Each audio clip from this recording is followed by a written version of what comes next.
이제 두 번째로 국학의 현실과 이해라는 걸 가지고 이게 조금 이제 다음 강좌 때 우리가 이제 그걸 하겠습니다만은 지금 우리가 국학에 대한 개념부터 해서 아무런 규정이 없습니다. 규정이 없다 보니까 뭐 그동안에 우리가 국학을 어떻게 해왔느냐, 어떻게 이해했느냐 이런 그 객관적인 평가가 사실 불가능하죠.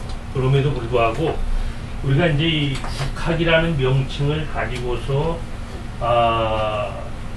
개념을 한번 얘기를 해보고 또 국학이 뭐다라는 걸 어렴풋이 해온 사람들이 되게 두 명이 있습니다.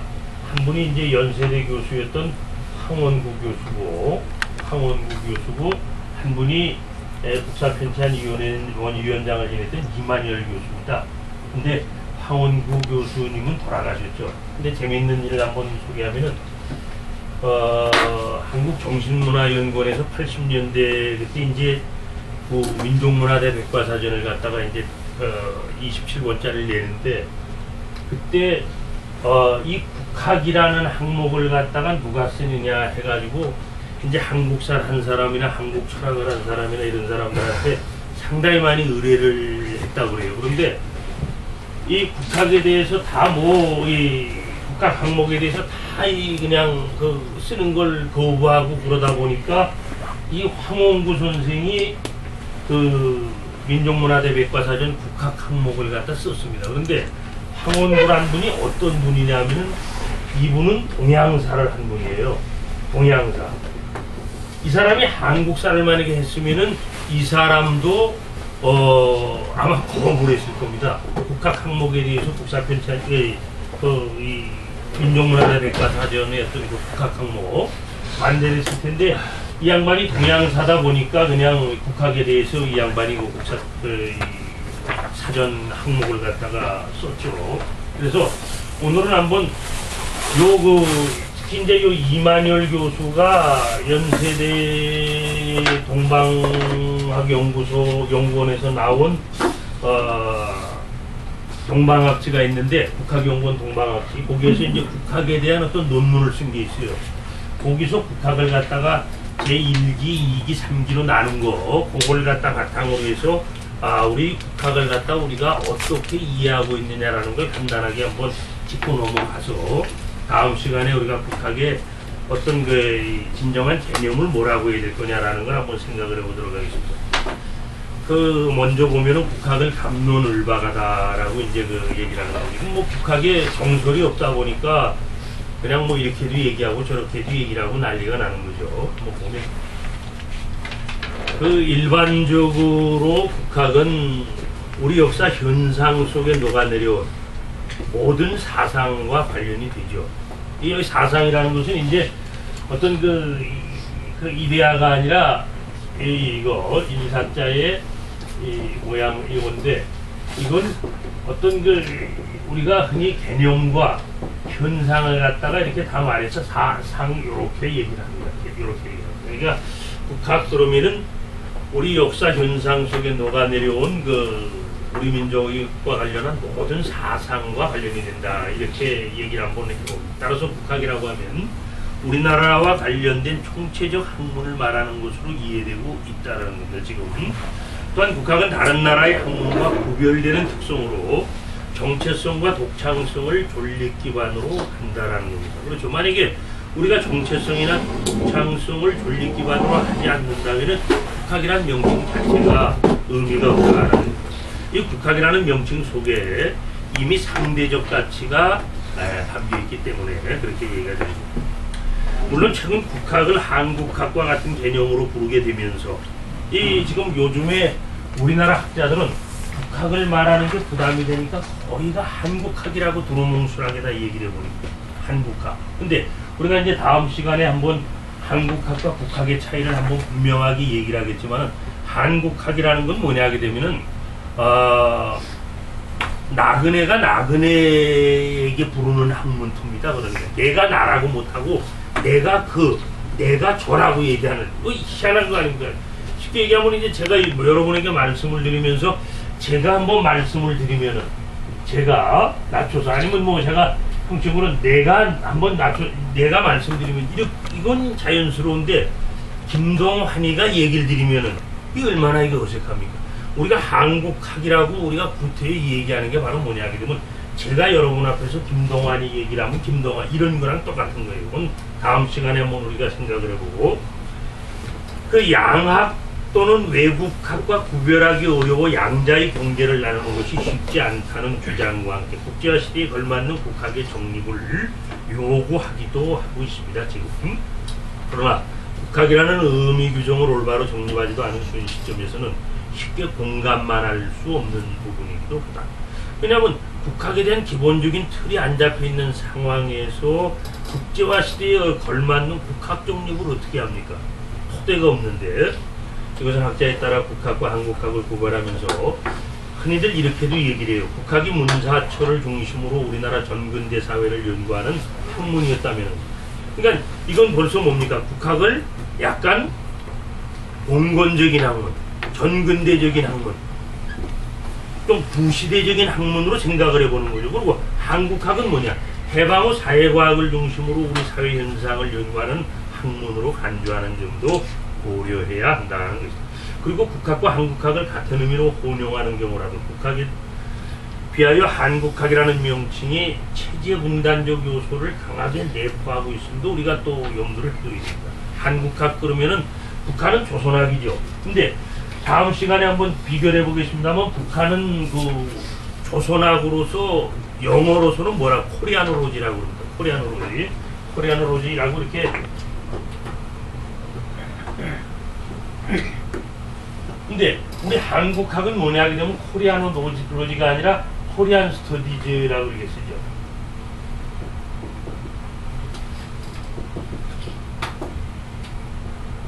이렇게 코리안 스터디즈라는 거. 그런데 코리아노로지와 코리안 스터디즈는 사실상 천양지차죠. 우리가 상당한 어떤 차이가 있는데 이것도 한번 우리가 다음 시간에 지금 이제 이 코리안 스터디즈라는 것은 어떻게 본다면은 뭡니까 휴전선을 그거에서 남쪽 대한민국의 어떤 학문으로서 한국학이라는 게 그렇게 체계 분단적인 요소도 보여줄 수가 있다라는 걸 생각을 해봅니다. 또한 국학은 시간적으로 현재와 미래도 중요하지만은 과거의 가치 규정이 선행돼야 한다는 속성. 이건 뭐냐 하게 되면 우리가 지나온 어떤 삶의 행적을 갖다 어느 정도 이 잣대질을 해놓고 현재와 미래를 바라봐야 되니까. 두 번째는 또 뭐냐면 공간적으로도 국학의 분류 근거가 존재론적이 아니라 지역적 분류에 근거한 차별성을 우선하는 학문이라는 점도 고려해야 할 대상이다. 이거 지역적 차별성, 공간적 차별성도 국학에서 굉장히 중요합니다. 국학 속성을 얘기할 때 한번 말씀을 드리고 더욱이 동시대의 사회 현실을 직접 다룬다고 해서 역사와 전통을 고려하지 않을 수 없고 역사 전통을 무시하고서 국학의 어떤 줄기를 세울 수도 없죠. 또 인류 보편적 문제들을 포괄적으로 주목한다 해서 요새 우리가 이걸 굉장히 강조하지 않습니까? 인류 보편적 문제를 포괄적으로 우리가 입체적으로 봐야 된다. 그런다고 해서 국가와 민족의 문제를 제쳐놓을 수 없다는 점을 감안한다면 국학에 대한 편견도 기우가 될 수 있다는 겁니다. 어떤 분들은 그런 어떤 그 인류 보편적인 요소를 강조하면서 국학 그러면 필수적이고 폐쇄적이고 배타적인 걸로 자꾸 얘기를 하는데 이 세상 어떤 가치치고 출발 당시에 나름대로 어떤 그 지역적 고립성을 안 갖는 사상이 어딨냐 이런 걸 우리가 생각을 문제는 뭐냐 하게 되면 거기에 내포하고 있는 가치가 인류 보편적인 속성으로 승화될 수 있느냐 없느냐 그게 문제가 되는 건데요. 오히려 역사와 전통을 제대로 알아야 동시대의 현실들을 올바르게 이해할 수 있으며 국가와 민족으로부터 출발해 세계와 인류의 문제를 포착할 수 있다는 의견도 우리가 중요하게 생각을 해봐야 됩니다. 그럼 다음 보면은 우리가 흔히 얘기하는 기존에 지금 국학을 이해함에 있어서 사실 우리가 기준 없는 국학을 해왔다라는 거를 갖다가 여기에서 한번 말씀을 한번 올려보는 겁니다. 먼저 기존의 국학 연구 속에서 나타나는 국학의 상한은 삼국시대를 넘질 못하고 있습니다. 지금 현재 이것은 뭐냐면 지금 우리 역사 연구의 방법과 똑같죠. 역사 연구의 방법으로 보면은 뭐 아시는 바와 같이 우리의 가장 오래된 역사 서적을 삼국사기로 보지 않습니까? 그러니까 삼국사기 이전에 어떤 그 거슬러 올라갈 수 있는 객관적 증거가 없다라는 겁니다. 그러니까 북학도 마찬가지예요. 그러니까 삼국시대를 넘지 못하는 상태. 그래서 아까 말씀드린 이만열은 북학의 흐름을 태동기, 성립기, 그리고 발전기로 세 단계로 구분을 하고 있습니다. 이만열 교수는 먼저 그는 삼국시대 자기의 역사를 남기려는 작업에서 국학적인 의식의 태동기를 여기서 잡는 겁니다. 국학의 태동기를 그 사람은 이제 삼국시대 역사를 남기려는 의식이 있었지 않습니까? 백제 같은 경우, 또 고구려 같은 경우, 신라 같은 경우. 그런데 안타깝게 고구려의 우리가 아시는 바와 같이 고구려의 어떤 뭡니까 그 국사 100권을 썼다고 그러는데, 또 신라 같은 데도 어떤 그 거칠부가 국사를 쓰고 그랬는데 그게 현재 남아있지는 않죠. 근데 그 기록의 제목이라도 지금 남아있는 상황에서 본다면은 그런 삼국시대의 국사를 남기고자 하는 그런 어떤 의식에서 국학의 태동기를 갖다가 찾고자 하는 겁니다. 그래서 이제 뒤로 쭉 가보면은 삼국유사와 이승우의 제왕운기, 그리고 이규의 동명왕 등에 나타나는 자주의식은 조선 초기 국학을 세우는 후대가 된다, 이렇게 연결을 해보죠. 두 번째로 뭐냐면은 국학의 성립기를 이만열 교수는 조선 초기의 새로운 문화에서 찾고 있습니다. 이만열 교수는 조선 초 민족 문화가 흥황하게 된 역사적 배경을, 이 양반은 이제 몽고 침략으로 성숙된 한국인의 역사 의식과 문화 의식, 또 고려 후기에 성장한 민중 세력의 관심, 또 원나라를 통해 수용한 세계 문화의 자극이라고 말하고 있습니다. 이것이 조선 초 하나의 그 새로운 문화가 고양될 수 있었던 토양이 된다, 이렇게 얘기합니다. 또한 국학 성립기의 중심에 역시 세종의 한글 창제. 이건 우리가 이제 우리 어떤 그 문화의 르네상스기라고도 얘기를 하고 뭐 합니다만, 이것은 황원구 교수가 훈민정음 창제를 국학의 태동기로 간주한 것과는 차이가 있습니다. 우리가 거기 각주 8번을 보게 되면은 아까 말씀드린 그 연세대 황원구 교수는 국학을 갖다가 구분하되 그 양반은 뭐냐 하게 되면 3기로 구분을 합니다. 3기.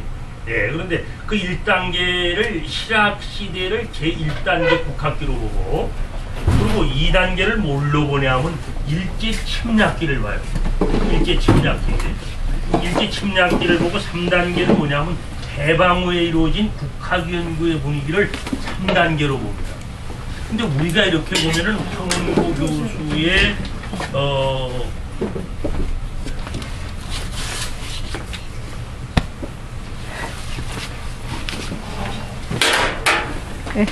황원구 교수의 이 국학의 3단계 구분 같은 거 보면은 상당히 이해하기 힘든 부분이, 이분은 그 실학에서 1단계, 그리고 일제 강점기 당시에 우리 어떤 국학운동을 2단계, 2기, 그리고 해방 후 국학연구의 분위기를 3단계 국학기로 봅니다만은, 우리가 앞으로 한번 지적을 해보겠지만은 해방 이후에 우리의 국학운동이라는 게 사실 크게 일어나지 못했습니다. 오히려 그 일제 강점기 국학운동보다 오히려 퇴보하죠. 내용적으로도 그렇고 의식으로도 그렇고 굉장히 퇴보라는 그런 모습을 보여줍니다만,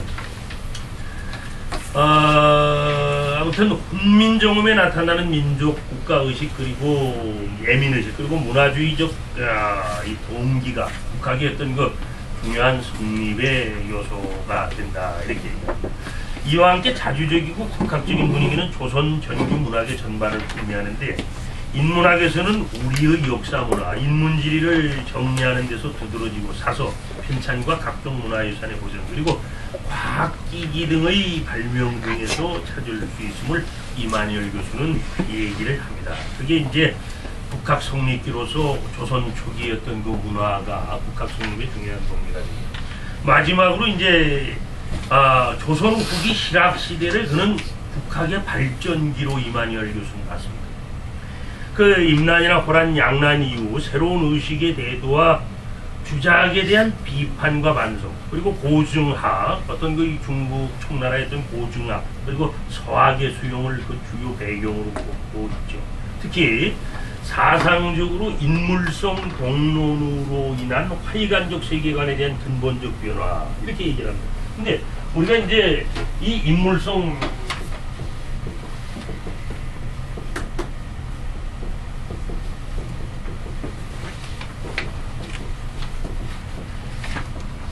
우리가 이 인물성 동의론 여기 이제 이게 이제 쟁자까지 붙여온 인물성 동의론쟁 말이죠.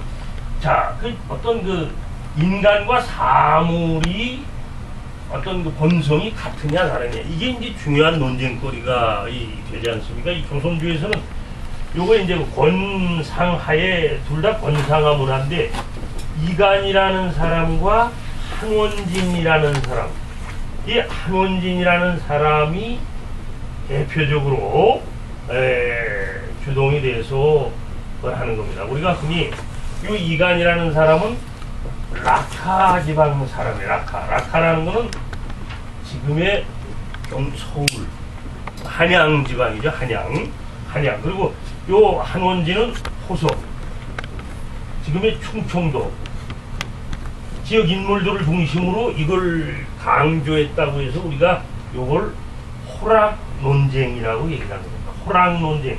이 호락 논쟁은 이제 병어 논쟁과 더불어서 조선조의 중요한 어떤 그 논쟁이 되지 않습니까?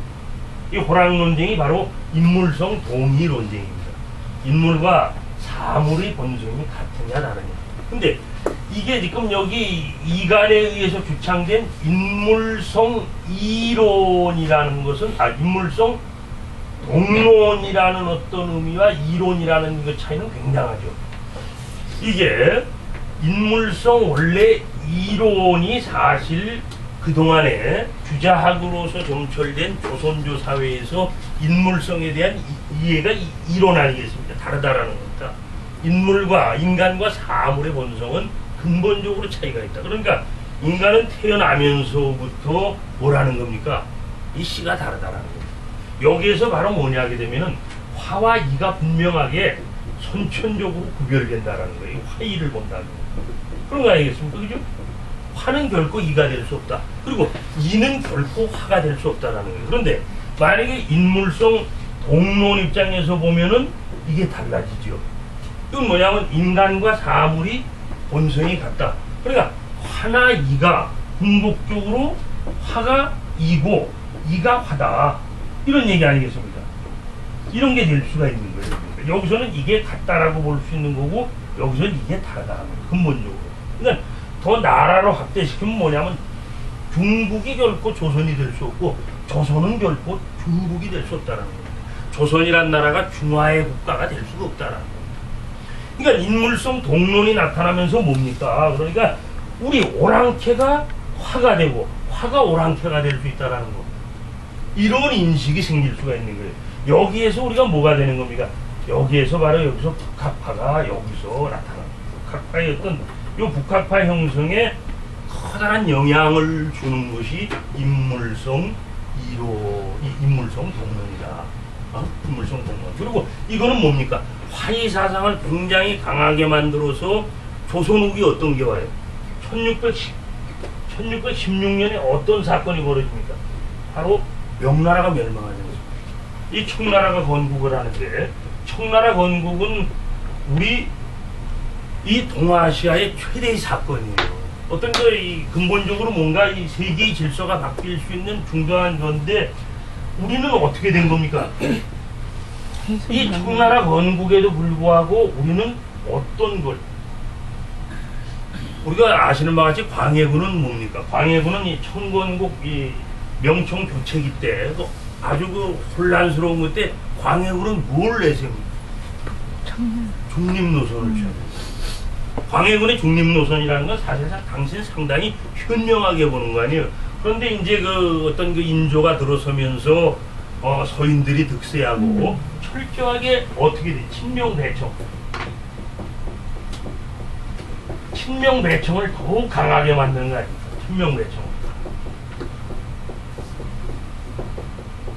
친명배청을 더욱 강화하면서 이게 사실상 궁극적으로 한말까지 그대로 오는 겁니다. 친명배청. 실학에서도 이걸 갖다가 크게 극복을 못해요. 실학 그 학자들 중에서 북학파를 중심으로 나름대로 청나라에 대한 어떤 이 문물의 영향을 크게 받긴 받지만은 중화 사상을 탈각하지는 못하지 않습니까? 근데 우리가 대비시킬 게 뭐냐면은 이 일본은 뭘 구가냐면 이게 아니라 이 일본은 화이변태라는 걸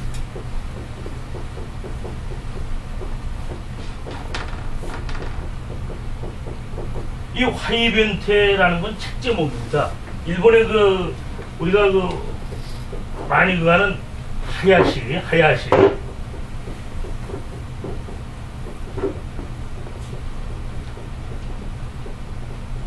하야시 순샤이라는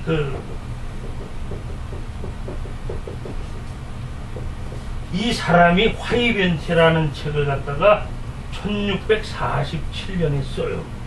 화이변태. 그럼 화이변태라는 건 뭐냐? 이 화이변태라는 건 이 사람이 이제 서문 맨 앞에서 이런 걸 씁니다. 시, 화, 변, 이태야라. 이런 얘기를 해요. 이태야.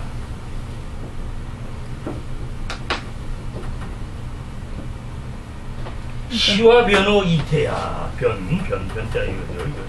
시와 변호 이태야 때. 이거 뭐냐면, 자, 이것은, 그러니까 여기에 시라는 건 뭐냐 하게 되면은 청나라가 명나라가 멸망하고 청나라가 이 건국된 그 상황을, 이것은 뭐냐, 화가 이로 변해버린 사태다. 그러니까 이 화가 오랑표로 변해버린 사태다 해가지고 이 하야시 순사에는 뭐라고 얘기를 하냐면은 이게 비록 우리나라 일은 아니지만 남의 나라 일이지만 뭐라고 딱 표현하냐, 얼마나 상쾌한 일이냐, 이런 표현이에요. 화이변태란 책이에요. 이게 바로 뭐냐면 일본이 이 청나라가 건국되면서 북학이 일어나는 계기가 되는 겁니다. 그래서 이 사람들은 철저하게 뭐냐 하게 되면은 중화를 갖다가, 뭐 그 사람들은 우리처럼 중화가 그렇게 강하게 중화가 뼈다귀처럼 이렇게 배겨있질 않죠. 그 원인이 뭐냐, 또 그 원인을 보면은, 자, 우리나라는 어떤 국가입니까? 철저하게 유교 관료제죠. 유교 관료제의 바탕 뿌리가 된 게 뭡니까? 이게 과거제도예요. 어떤 문명학자들은 얘기를 합니다. 이건 서양학자들의 얘기예요. 이 세상에 과거제도만큼 인류의 문명을 갖다가 진보적으로 발전시킨 제도가 없다고 해요. 그러니까 과거제도 굉장히 높이 평가를 합니다. 근데 불행하게도 우리는 이 과거, 고려 어떤 이 광종 때부터 과거에 의해서 어떻게 되는 겁니까? 모든 사회 질서, 통치 질서가 유교로 빨려 들어가요. 그렇게 되잖아요. 근데 모든 게 그렇게 되지만 일본은 어떻게 돼요? 거긴 철저하게 뭐냐면 무인세습제예요. 무가세습제. 유교 관료제가 아니라 무가세습제 아닙니까? 우리가 잘 아시는 것처럼 덕국가와 막부가 들어서서 에도시대, 동경에 이제 그 에도시대가 그거 될 때, 이 덕국가와는 자기의 통치 체제를 갖다가 아주 이 어떤 상하 질서를 갖다가 어떤 관료제로서 만들기 위해서 유교를 덕국가와가 적극적으로 이렇게 끌어와서 그거 하죠. 거기 대표적인 사람이 우리나라 강항의 영향을 받은 후지와라 세이카, 또 후지와라 세이카의 제자 누굽니까? 임나산, 그 하야시 라잔이라는 사람이 바로 덕국가와에 어떤 걸 돕기 위해서 들어가서 그걸 합니다만은 그게 자리를 잡지를 못하지 않습니까? 오히려 일본적인 유교로 바뀌어버려요. 이 때문에 이들은 여기에서 뭐냐 하게 되면 이런 과거가 아니라 과거 제도를 그대로 시행도 안 했지 않습니까? 의미가 없었잖아요. 과거 제도가 없었다고. 그러니까 우리하고는 근본적으로 이 질서 자체가 다른 거예요. 우리는 그 긴생 몇백 년을 유교적 관료제에 의해서 과거 제도, 유교 경전이나 유교적인 학문 가지고 모든 게 이 사회의 어떤 그 통치자로부터 사회 모든 사람들이 다 이 질서로, 이걸 안 하면은 사회에 나갈 수가 없으니까. 이렇게 된 걸, 이걸 깨뜨린다는 게 얼마나 힘들냐라는 거예요. 그러나 여기서는 이걸 쉽게 깨뜨려버리는 거예요. 그 과거라는 게 의미가 없죠. 과거를 보지도 않았고 잘. 그러니까 여기서는 무인세습제에서 이게 그러니까 이들이 받아들이는 유교와 이들이 받아들이는 유교가 근본적으로 달랐습니다. 그래서 이들은 쉽게 일본 유교로 바뀌고 또 일본 유교, 고학 유교가 뭘로 바뀌고 일본의 국학으로 쉽게 바뀌어버린 거예요. 그러나 우리는 이게 우리 뭐 한말 일제 멸망할 때까지도 이걸 갖다가 벗지 못한 거 아니겠습니까? 벗지 못한 거죠. 그래서 여기 나오는 그 인물성 동론으로 인한 화이관적 세계관에 대한 근본적인 변화라는 건 뭡니까? 이제 이도 화가 될 수 있다. 노예, 그러니까 뭐 막말로 얘기하면 노비도 주인이 될 수 있다라는 거 아니고 세계적인 사태 아니겠습니까? 이 청나라가 건국하고 그러니까 이제 일본뿐만 아니라 심지어는 베트남도 황제 칭호를 하지 않습니까? 청나라가 그래 베트남도 황제 칭호를. 그러니까 원심적인 자기 인식에 경도된 주자학이 퇴조하고 부심적인 자아 발견을 강조하는 양명학이 대두됨으로써 양명학도 사실 이 정통부 주자학에 비해서는 상당히 주체의식을 강하게 강조하게 되죠. 양명학의 핵심이 뭡니까? 양명학의 핵심은 주관적 실천으로 이렇게 강조가 되는 양지 아니에요, 양지. 왕양명은 그 양지. 이거를 갖다가 그 상당히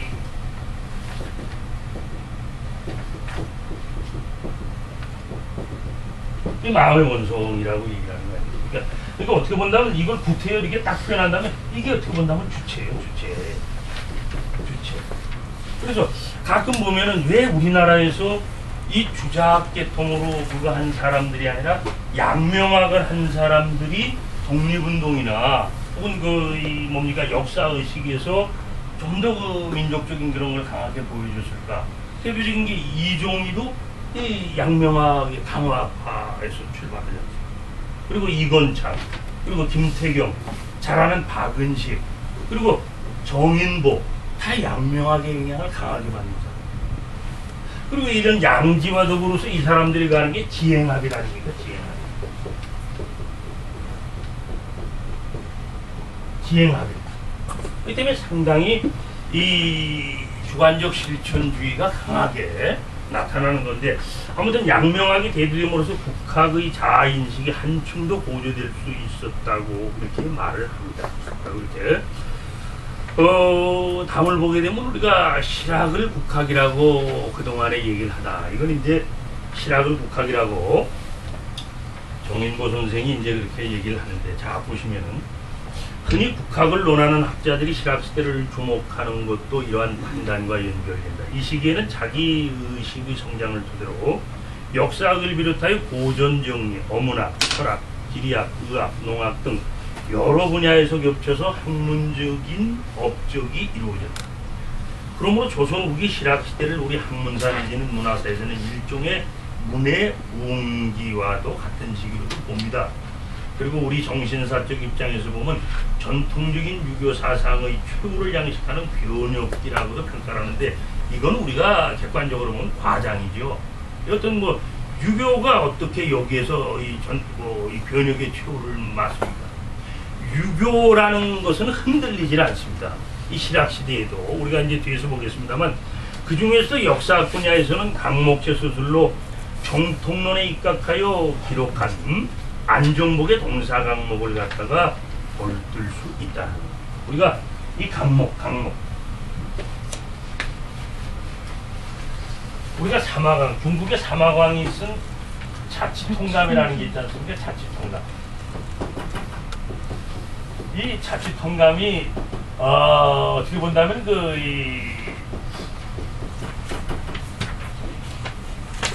역사에 상당히 어떤 중요한 중국 어떤 뭡니까 이 통사에서 중요하게 거든요.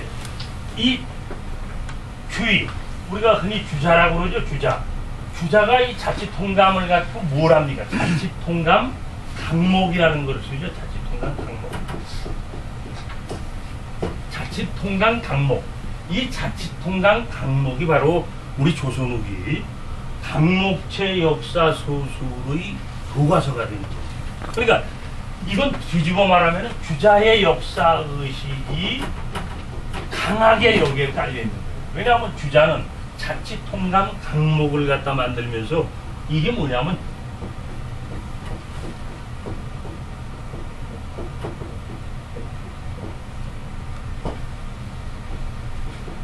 노나라 역사, 이 공자에 의해서 어느 정도 고됐다라는 노나라 역사, 춘추를 갖다가 이 사람은 역사 의식의 기본 모델로 삼은 거예요. 이걸 통해 가지고 뭐랑 강목이라는 거는 호평을 하는 겁니다. 어떤 거는 잘했다고 칭찬을 하고, 어떤 거는 절대적으로 안 된다고 까고 말이죠. 그러면 이 강목제 소설에서 그 호평을 하는데 기본적이 되는 게 뭐냐 하게 되면은 정통과 비정통, 우리가 윤통이라고 그러죠. 윤통이라고 그러지 않습니까? 윤통. 이걸 철저하게 가리는 거예요. 정통과 윤통을 갖다 철저하게 가리는 거예요. 근데 여러분 아시는 것처럼 우리는 어떻게 됐습니까? 사실 뭐 우리가 이 뭐 정통론을 조선 후기에 들고 나옵니다만은 역사 기술에서 명나라 멸망 전에는 우리가 정통론이란 얘기를 못했어요. 왜? 우리의 정통이 중국에 있으니까. 명나라 중국 우리가 그 정통의 뿌리라고 얘기하는 명나라가 멸망하고 오랑캐 청나라가 잡자 우리가 대신 정통. 이 명나라가 멸망한 다음에 우리나라의 정통이라는 얘기가 자꾸 나오는 겁니다. 정통론이 만정통이다, 뭐 기자정통이다, 무슨 정통이 나온 겁니다. 그러니까 명나라가 만약에 무너지지 않았다면 우리는 정통 얘기를 못했죠. 이게 철저하게 정통과 윤통을 나눠서 이렇게 그 얘기가 되는데. 이런 어떤 그러니까 어떻게 보면 역사 의식으로 보면 굉장히 후퇴를 한 겁니다. 역사 의식으로. 이 조선 후기 이 강목체 그게 쭉 나오는 거 이게 굉장히 후퇴를 한 겁니다. 강목체라는 건 뭐 요거는 그 도덕적인 역사를 갖다가 쓰는 데는 가장 좋은 스타일이라고 해요. 우리가 강이라는 건 상위 항목 어떠한 일이 있다 딱 있으면은 뭐 하위 항목으로 그런 걸 쭉 늘어놓는 겁니다. 그리고 뭐냐 하게 되면 여기에 또 자기 의견, 안을 갖다가 도덕적으로 평가하는 거. 이 도덕적 평가의 기준이 바로 뭐냐면 이 주자의 역사의식, 즉 유교가치라는 걸 우리가 잊었습니다. 유교가치라는 거. 네. 그래서 그리고 변화된 화의관을 바탕으로 정통론을 극복하는 사서로 이긍익의 연료실기술은 왜 우리가 이게 화의관을 극복한 정통론을 극복하는 사서로 왜 인정을 하느냐? 이긍익의 연료실기술은 아시는 것처럼 이건 그 조선 태조로부터 숙종 때까지 기록입니다. 근데 이건 이제 기사본말체로 기록되어 있잖아요. 기사본말체. 어떤 사건. 그래서 그걸 가지고 이제 한 토막하고 한 토막하고 그랬는데 이 기사본말체 이 연료실기술이 나름대로 그 화의관적인 정통론을 극복하는 데 의미가 있는 글로 보는 이유가 이거는 우리의 야사를 갖다 대폭적으로 수용을 하는 거예요. 야사를. 그래서 우리 민중들이 살아가는 어떤 민중들이 기록해놓은 민중들한테 어떤 그 설왕설래하는 이야기를 갖다 대폭적으로 어떤 연료실 기술 기사본말식 끌어오는 거예요. 그리고 한치훈의 해동 역사를 우리가 뽑기도 합니다. 그런데 한치훈의 그 해동 역사는 우리가 사학사 쪽으로 어떤 평가를 받습니다. 오히려 정약용이나 이 누굽니까 그 안종복의 역사 인식보다 후퇴한 역사로 우리가 그 한치훈의 해동 역사를 뽑죠. 그 이유는 뭐 기자를 갖다 굉장히 부각시킨 겁니다. 다 마찬가지 아닙니까? 당시에 그거는 단군도 얘기를 해요. 한치훈은 물론 단군도 얘기를 합니다만은 단군은 그냥 우리 혈족적인 어떤 그런 걸로 얘기를 하면서 그리고 단군의 역사가 그 당시 조선까지 이어지질 않았다고 보는 거 아닙니까? 않았다고 보는 거예요. 이 한치훈은 오히려 기자를 갖다 부각시켜서 기자가 있었기 때문에 우리가 인방의 나라. 그러니까 인방이라는 건 어지린자. 인이 실천되는 나라가 됐고 예의 지방이 됐다. 예와 의를 갖다가 올바로 실천할 수 있는 그런 그러니까 기자에 의해서 우리가 문화적인 나라가 됐다라는 겁니다. 이게 이제 한치훈의 인식이고 또 하나는 중국 서적을 이 사람은 대폭 인용합니다. 그러면서 불행하게도 뭐라는 겁니까? 이 사람은 우리 국내 한국 그동안의 국내 서적을 굉장히 불신을 해요. 이 사람이. 그래서 오히려 역사의식으로 본다면은 이 동사강목이나 아방강역보 등으로 나타나는 정약용의 역사인식보단 후퇴하는 그런 결과를 가집니다. 특히 소롱계 이종희는 단군의 계보가 부여고구려로 이어진다는 부여고구려 정통론을 내세움으로써 처음으로 대륙에 대한 관심을 나타냈다. 우리가 이제 작년에 쭉 암흑 후반기 때 봤습니다만은 근데 이제 참 우리가 얘기를 했지만은 여기 그 이종희가 동사라는 책에서 자기 어떤 그 동사라는 어떤 책에서 최초로 뭐라고 그랬습니까? 단군을 본기로 집어넣지 않습니까? 단군을 어떤 역사 소설에서 기전체의 어떤 그 본기로 집어넣는다는 거예요. 우리가 본기하고 외기는 천양지차죠. 천양지차라 말이죠. 이 본기라는 건 뭐냐? 이 단군을 우리 어떤 이 주인으로서 딱 해서 이 중앙에 세우는 거예요. 외기라는 건 뭐냐면 세방에다가 집어넣는 겁니다. 세방에다가.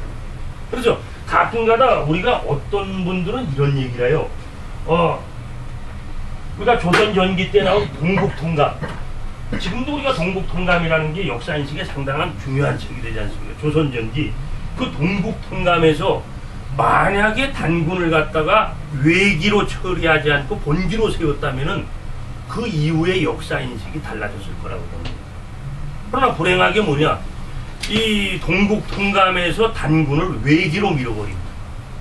그게 어떻게 본다면 상당히 역사적으로 안타까운 거예요. 이 새빵사리로 또 밀어놓고 주인으로서 그걸 못한 거예요. 만약에 동국통감에서 가정을 할 때 단군을 그 당시에 이 본기로 세워놨다면은 그 이후 전개되는 우리의 그 역사인식이 상당히 달라졌을 텐데 라는 생각을 가끔 우리가 그런 얘기도 하지 않습니까? 우리가 20세기 들어서서 박정희 대통령이 만약에 1961년도에 단기를 포기하지 않았다면은 이 단군에 대한 인식이 달라졌을 거라고 보는 거 아니에요. 가까운 역사 요걸로 보더라도 그렇게 하지 않습니까? 근데 이 박정희 대통령이 단기를 포기함으로 해서 사실 단군 역사에 대한 게 굉장히 빛이에요. 그런데 그 당시 얘기를 들어보니까 이 박정희 대통령이 포기한 게 아니라 당시 그 문교부 장관이었던 김상엽이 포기했다고 하더라고요. 김상엽. 네, 김상엽 우리 아시지 않습니까? 예예예. 이 김상엽 포기했다고 하더라고요. 이건 이제 장도빈 선생의 아드님이 증언을 하더라고요. 제가 장도빈 선생이 그걸 가지고 분개하고 뭐 이렇게 그걸 하는데, 네, 그리고 유득공이 발해고를 효시로 나타난 발해에 대한 관심은 여러 역사지리서 등이 등장과 함께 대륙사관적 역사인식에 큰 기여를 하게 된다라는 얘기입니다. 그런데 이제 중요한 건 이겁니다. 한용호 선생의 이 진단이 정확한 거예요. 그러나 분명한 것은 실학의 위와 같은 역사 소설이 유교사학의 상고사 인식 체계를 벗어나지 못했다는 것이다라는 이 가장 큰 게 뭡니까? 가장 큰 게 기자를 딱 떨쳐버리지 못한 거예요. 기자. 기자 사실 이 기자를 갖다가 끝까지 그냥 다 이 실학자들도 움켜쥐고 그렇게 하는데, 그리고 유교사학은 어디까지나 우리 동이문화를 유교 중심으로 이해한다는 점에서 동이문화를 신교, 우리 고유한 어떤 이 선도 중심의 문화로 파악하려는 도가사 또는 신교 사관과는 근본적인 차이가 있다라고 한용호 교수는 얘기를 합니다. 그러니까 아무리 실학이라고 실학에서 뭐 민족적인 의식이 발화됐다라고 떠들어대지만은 중화의 그릇을 깨질 못하는 겁니다. 또한 이 시기 우리의 말과 글에 대한 관심도 자아의식이 성장에 중요한 역할을 한다라는 겁니다. 최석정의 경세 훈민정음 도서를과 신경준의 훈민정음 운해 그리고 유희 업문지 등이 이것인데, 그일 최초의 국문이라는 명칭과 함께 순 한글 표기가 띄어쓰기 시행, 병서 등을 주장하면서 만들어진 이봉훈의 국문정리로 연결됩니다. 이봉훈의 국문정리는 1897년에 나온 책이죠. 1897년에 처음으로 국문이라는 이 명칭을 쓴 거고요. 국문. 1897년에 이봉훈이 국문정리에서 국문이라는 걸 쓰면서 뭐 우리가 훈민정음으로 만들어져서 또 언문, 또 반절 쭉 흘러오면서 국문이 만들어지는데, 이제 우리가 재밌는 건 뭐냐 하게 되면 제가 뭐 늘 강조를 드립니다만 참 우리가 일제강점기라는 외세의 일제의 그 압제가 없었다면은 아마 우리 한글도 그냥 한문 1895년에 뭐가 거되냐면 6일준의 서유견문이 쓰여집니다. 서유견문. 서유견문은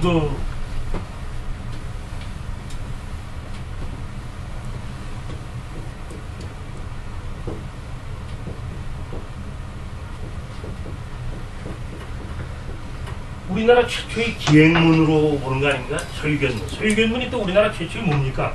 이게 국한 혼용체입니다. 국한문 혼용. 국한 혼용체 이 문장을 갖다가 해서 서유견문이 나왔는데 1895년에 이거 나오고 어떻게 됐습니까? 난리가 났어요. 이게 문장이냐? 도대체 이게 당신은 문장하면 한문이 문장인데 이 어떤 국한 혼용체 서유견문이 1895년에 딱 터져 나오자 글도 아닌 글들이 나왔다고 난리가 났어요. 우리가 1895년까지 우리 글에 대한 인식이 그랬습니다. 그러니까 이 서유견문 국한 혼용이야 우리 이건 뭐만 썼습니까? 우리 국어에 대해서는 토, 조사, 또 어미, 연결어미나 종결어미 이것만 썼음에도 불구하고 이 글도 아닌 글이 나왔다고 난리가 났어요. 우리 한글 인식이 그랬어요. 우리말에 대한 인식이 한말까지도 그랬다. 한말. 그러니까 우리가 뭐 한글 벼랑간 뭐 이렇게 나타나서 난리가 나고 뭐 이게 뭐 사실은 어떻게 보면 벼랑간 된 거예요. 벼랑간. 20세기 들어서 가지고 이게 벼랑간 어떻게 되는 건 이제 나중에 한번 우리가 또 조동일은 19세기 초예요. 조동일 교수는 임성주와 홍대영의 학문을 계승한 최한기 학문을 높이 평가했다. 이 최한기는 상당히 이 사람은 아까운 분이에요. 최한기 선생은 상당히 독특한 분인데 이 사람은 어떤 기측체에 나타나는 최한기. 기측체는 언제 쓴 겁니까? 1836년에 써요. 이 36년에 상당히 재밌는 건 뭐냐면 이 기측체라는 것은 우리나라에서 출판된 게 아닙니다. 저 중국 베이징 천안문 옆에 있는 인화당이라는 어떤 유명한 인화당이라는 출판사에서 당시 아주 최첨단의 활자본으로 나온 거예요. 기측체가. 그러니까 최한기는 그만큼 집안이 여유가 있었다고 그래요. 이 사람은 이제 자기 아버지 또 자기 양아버지 아래서 컸는데 그 양아버지 집안도 그렇고 돈이 많고 그래서 이 최한기는 흔히 얘기를 하죠. 우리가 최남선이나 문일평 선생 평과도 마찬가지로 아마 조선주에서 가장 많은 책을 읽었을 사람이 누구냐? 이 최한기를. 이 최한기는 자기한테 필요한 책이 있다 그러게 되면 청나라 가는 어떤 이 청나라를 가는 사람들을 웃돈을 주고 소리도 샀대요. 그 때문에 좋은 책이 나오는 사람들이 좀 돈 더 받으려고 최한기한테 다. 최한기가 아마 그렇게 책을 많이 읽었다고 그래요. 그리고 최한기는 가장 많은 저술을 했다고 그래요. 최남선이 이제 평가라는 게 그겁니다. 최남선은 이 양반이 한 1000여 권을 평가했을 거라는 겁니다. 1000여 권을 갖다가 저술했을 거다. 근데 지금 남아있는 건 한 300여 권밖에 없어요. 최한기가. 근데 그 중에서도 우리가 나름대로 이 사람의 어떤 백미라고 보는 그 기측책. 이건 어떤 두 개의 책이 결합된 겁니다. 거기 나오는 것처럼 신기통하고 추측록. 신기통과 추측록. 이게 9권으로 되어 있는 책인데 그 신기통이 3권으로 되고 그리고 6권이 뭐냐 하게 되면 추측록이에요. 신기통과 추측록. 이 신기통 주체적 논리에 주목한 것이다. 이 사람은 여기서 상당히 독특한 논리를 봅니다. 유교하고 상관없는. 특히 학지소구부동과 제학집회 그리고 고금 학문 변천 등에 언급한 운화학 또는 기학이라는 독특한 논리로 기존의 허무학이나 성실학을 극복하려던 의지에서 이 조동일 교수는 새로운 가능성을 크게 의미를 부여해요. 우리가 그냥 허무학 그러면 흔히 뭐로 알고 있습니까? 허무학 그러면은 우리 여기 나오는 거 허무학 그러면은 우리가 흔히 그걸로 얘기합니다. 허무학 그러면 다 뭘로 가냐면 노장사상을, 노장학문을 허무학이라고 그러지 않습니까? 그리고 성실학이라는 건 뭐냐 하게 되면은 성실학, 이 성실학이라는 건 중국 그 남조 때의 제나라나 양나라에서 한창 유행했던 그 불교 종파 중에 성실종이 있었죠. 성실종. 응? 우리나라 고구려에도 삼론종과 더불어서 양대 산맥을 이루는 게 성실종입니다. 그리고 백제에도 성실종이 상당히 거였고, 그래서 우리에 의해서 일본의 성실종이 전해지지 않습니까? 그래서 그 성실학, 허무학 그러면 불교하고 이게 도교를 생각하는데 이 사람은 그걸 얘기한 게 아니에요. 여기서 얘기하는 거예요. 최한기는 허무학과 성실학이라는 건 그걸 얘기한 게 아니라 이 사람은 자기 나름대로 그걸 해가지고 이 허무학, 성실학 딱 이 둘 다 뭐냐 하면 부정적인 학문으로 보는 겁니다. 이 기측체에서 이 사람은 학이라는 어떤 그 전미사가 붙은 용어가 40여 개가 나와요. 40여 개. 뭐 리학, 심학, 유학, 불학, 도학 쭉 이제 나오는데 거기에 하나 허무학, 성실학. 이 허무학, 성실학은 다 뭐냐 하게 되면 이 허무학이라는 건 우리가 뭐 무당이나 어떤 그 잡술 그리고 또 뭡니까 그 노장사상 이런 걸 다 해가지고 이거는 한마디로 뭐냐면 쓸모없는 학문으로 보는 겁니다. 그리고 성실학은 그나마 뭘로 보느냐? 성실학은 우리가 얘기하는 유학이에요. 그러나 이건 뭐라는 겁니까? 이 사람은 니에 치우치고 기가 없다라는 거 아니에요. 기가 없다. 니에 치우치고 기가 없다. 그러므로 이건 학문으로서 의미가 없다. 그래서 이 사람이 내세운 게 이건 다 허, 이거야말로 진정한 헛된 학문이면서 궁극적으로 뭐냐? 바로 여기 나오는 문화, 기학. 이것이 이 사람에게, 이게 이 사람은 실학이라고 했습니다. 우리 어떤 그 실사구시학이 아니라 이게 참된 학문이다. 참된 학문. 이거야말로 문화학과 이 기학이야말로 참된 학문이다. 그렇게. 아쉬운 것은 최한기 역시 그 정신적 기반이 중국에 있었다라는 것. 그래서 우리가 참 안타까운 게 뭐냐면 이 최한기의 기측치를 쭉 보면서 이 사람의 서문을 탁 들여다보면 탄식이 나오는 거예요. 왜 이 양반이 안타깝게 서문을 썼을까? 이런 서문만 안 썼어도 그가 추구했던 방법론이 상당히 주체적이고 독특한데 거기 보면은 주공과 공자가 백세의 스승이 되는 까닭은 주공은 누굽니까? 주공. 응? 이 어떤 우리가 아는 사람 주무왕의 동생 아닙니까? 주단, 단. 이름이 단이고 주단. 이 사실 주나라의 여러 근본적인 질서가 이 주공에 의해서 잡히는 거 아닙니까? 그래서 이 주공과 공자의 존호에 있지 아니함은 물론이고 또한 용모와 위의나 신체에 있지도 아니한데 하물며 그들이 고초 동작이나 의복 궁실 또는 살고 있었던 시대에 있겠는가. 그래서 이 주자와 공자를 갖다 철저하게 그래요. 그리고 마지막 줄 보면 그러나 만약 주공과 공자의 도에 도움이 없는 것이라면 아무리 교묘하고 먼들어한 말이라 해도 취하였을 수가 없다라는 거. 이 사람이 주공과 공자를 벗어나지 않는다라는 걸 스스로 얘기해요. 자기의 학문이 정통 유학하고는 상관이 없음에도 불구하고 서문 마지막에 이런 얘기가. 그래서 자기의 진실한 실학도 주공이나 공자의 가치에 어긋나면 그게 과연 학문이겠느냐 이런 얘기가 아닙니까? 그래서 라고 명시한 바를 보더라도 짐작된다라는 겁니다. 성호 이익이나 연암 박지원과 같이 주체적 실리가 중화적 명분에 의해 그냥 깡그리 무너져 버리는 모습을 또 보는 겁니다. 성호이익 얼마나 유명합니까? 그리고 얼마나 똑똑하고 얼마나 많은 일을 했어요. 실학의 대부로서. 그러나 그 사람이 어떤 얘기를 했다고 그랬습니까? 우리한테 압록강이 없었던들 이렇게 오랜 세월 오랑캐로 떨어져 살지 않았을 것이다라고 탄식을 하지 않습니까? 그러니까 우리가 이미 압록강이 없었으면 중화가 돼가지고 우리는 좀 우쭐거리며 살았을 텐데 이런 얘기 아니에요. 그리고 연암박지원도 뭐 그 소설 같은 데서도 중화사상이 그대로 변하지 않습니까? 그리고 연암박지원은 스스로 얘기를 했어요. 스스로 뭐냐? 나에게 임금이 있지만 우리 임금님의 임금도 있다. 그게 중국의 임금 아닙니까? 그런 얘기를 여기저기서 가는 걸 보게 되면은 조금 이제 이런 주체적 실리가 중화적 명분에 의해서 그대로 무너져 버리는 모습을 우린 보죠. 우리가 작년에 후반기 때 동사강독을 우리가 김 박사님이 쭉 하셨습니다만 거기서도 보잖아요. 그 어떤 중간중간에 튀어나오는 그 중화적까지 이걸 우리가 생각하지 못하는 거예요. 아무튼 실학의 연구 방향은 민족의 정통과 현실에 당면한 문제들과 현실 기업을 위한 사회 경제적 문제 나아가 자연과학과 기술과학의 연구함께 새로운 철학에 대해서도 진행됩니다.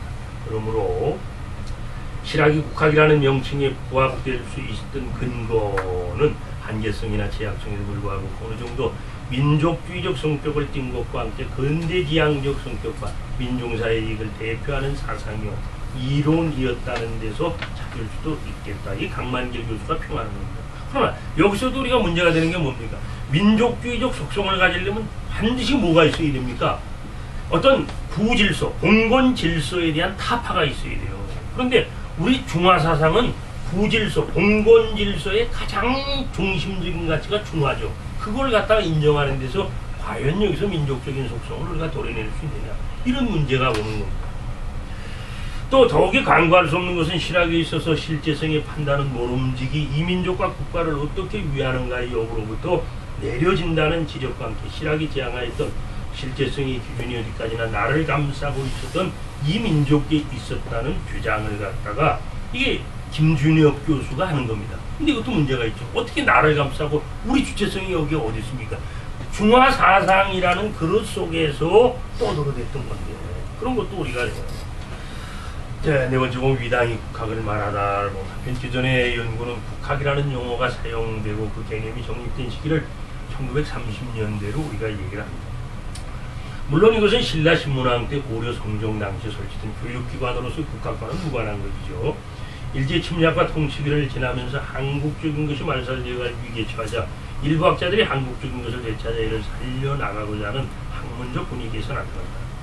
그 당시는 국권을 상실한 때였으므로 그러한 분위기의 학문을 한국의 증오인 조선의 학문이라는 뜻으로 조선학 혹은 국학이라 부르게 된 겁니다.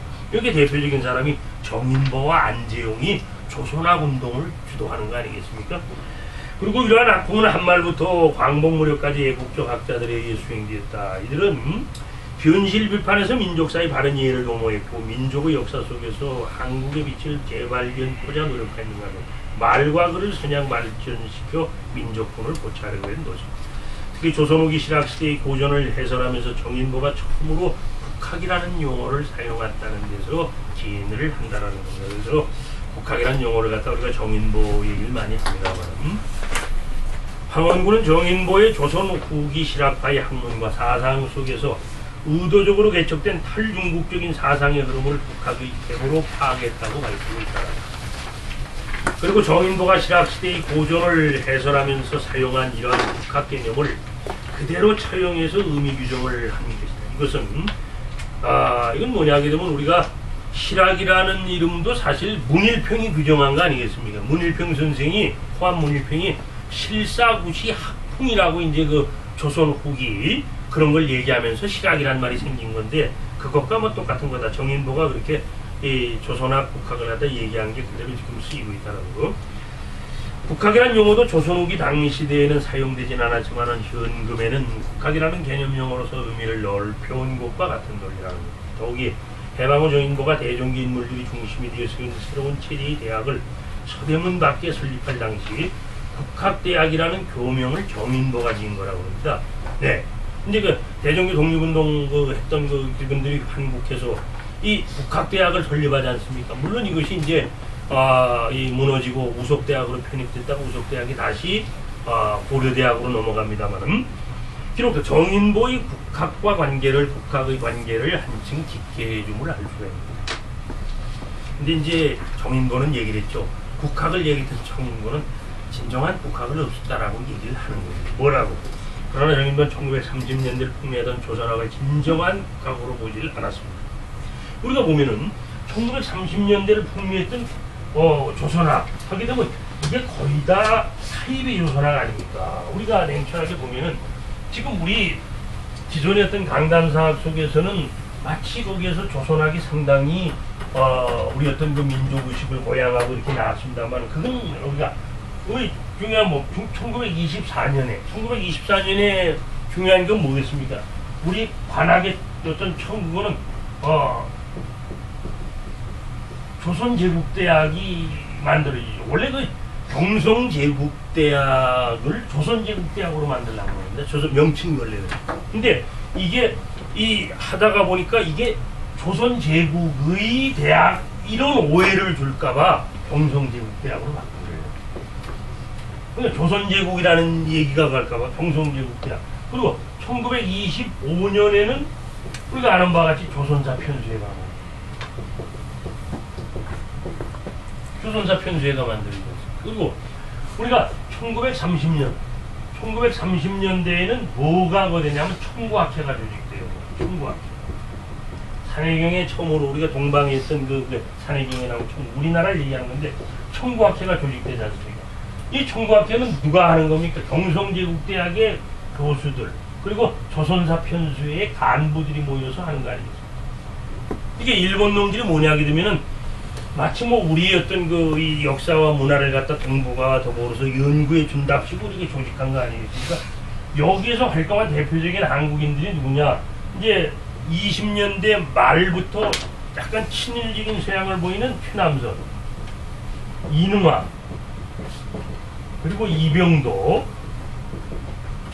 신석호 이 사람이 한국인으로서는 이제 당시 조선인으로서는 중점적으로 활동을 하고 그리고 우리가 1934년에 나타나는 대표적인 게 이게 바로 진단학교예요. 진단학교.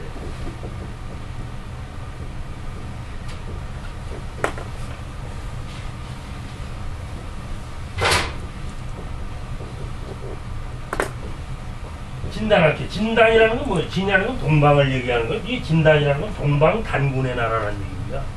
이 진단학교. 진단학회를 갖다 이병돈이 뭐 이런 어떤 것들이 이제 그걸 합니다만은 이 진단학회에 대한 평가도 지금 여러 가지로 나오지 않습니까?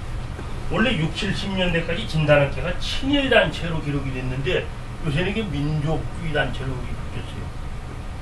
제가 이걸 왜 친일단체라고 딱 말해요. 이건 진단학회 연보에도 안 나와요. 근데 분명한 건 뭐냐면 이 진단학회가 이제 당시 정인보나 이런 사람들에 의해서 이 청구학회가 일제의 어떤 앞잡이 관악, 이거 다 관악 아닙니까? 이게 일제 관악 아니에요. 이게 뭉뚱그려 얘기한다면 일제 관악입니다. 일제 관악. 이거에 대한 비판을 막 받자 어떤 이병도나 이런 사람들이 중심이 돼가지고 마치 뭐 우리 거를 연구하는 것처럼 간 게 이 진단학회랍니다. 근데 이게 이제 1940년대에 해산이 됐다가 해방 후에 다시 재조직이 되는데 거기 회장이 누구냐면 송일식이에요. 이 사람이 해방 후 회장을 맡고 그리고 이병도가 간사를 맡습니다. 이병도가 간사를 맡는데 자, 이 송일식이 누굽니까? 송병준의 손자예요. 친일 송병준의 손자. 그리고 이병도가 누굽니까? 이병도 집안 어른이 이완용 아닙니까? 그래서 그걸 신랄하게 비판을 받고 하자 물러나고 그랬잖아요. 그런데 이런 게 진단학회 연보에 나오지도 않습니다. 그래서 이 친일 문제가 그래서 이거 우리도 한번 봐야 되지만은 진단학보에 실려있는 논문의 어떤 뭐라 그럴까, 이 고대사 인식의 어떤 변화, 이런 것도 한번 중요한 논문거리가 되는 거예요. 이들이 과연 우리 고대사를 어떻게 그걸 이렇게 바라보면서 그랬느냐. 자기네는 이제 해방 후에 뭐 우리 어떤 민족사학에 크게 기여한 것처럼 이게 서울대가 주동을 하고 있으니까 지금도 진단학회를 서울대 국사학과가 주동하고 있는 거 아니겠습니까? 근데 우리가 여기서 보게 되면 1923년, 24년 경성 제국대학이나 조선사 편수회, 청구학회, 진단학회 과연 여기에서 진정한 조선학이 나오겠나? 이런 문제가 생긴다. 당시 조선학을 그거 할 수 있는 게 사실 이거예요. 물론 우리가 아시는 조선학회 같은 것도 있으면 조선학회는 아주 극렬하게 막 도망다니면서 뭐라고 막 하지 않습니까? 근데 조선유학의 고질인 사대주의와 개화 이후 서학을 수용하면서 나타나는 몰민족적 자세를 갖다가 비판을 하는 거다. 이제 이런 일제 관학을 갖다가 일제 관학에 의해서 포장된 이런 조선학, 사이비 조선학에 대한 그런 것이 특히 실증사학의 표방으로 1934년에 발족된 진단학회의 학풍을 민족의 현실을 이루면 도피적 사학으로 간주를 했다는 거죠. 즉 우리들의 마음, 실심에 기초한 학문이었고 남의 학문, 허심에 근거한 국학을 철저하게 비난을 하고 있습니다. 그러니까 우리가 국학에 대해서 우리가 그동안에 이해온 걸 쭉 보면은 사실 한마디로 국학다운 국학이 없었다. 이렇게 우리가 결론을 낼 수가 있는 것이죠. 그래서 다음 시간에는 한번 우리가 그 국학의 어떤 개념부터 해서 그럼 한번 좀 더 들어가 보는 걸로 하고 오늘 시간이 됐습니다. 오늘 끝내고.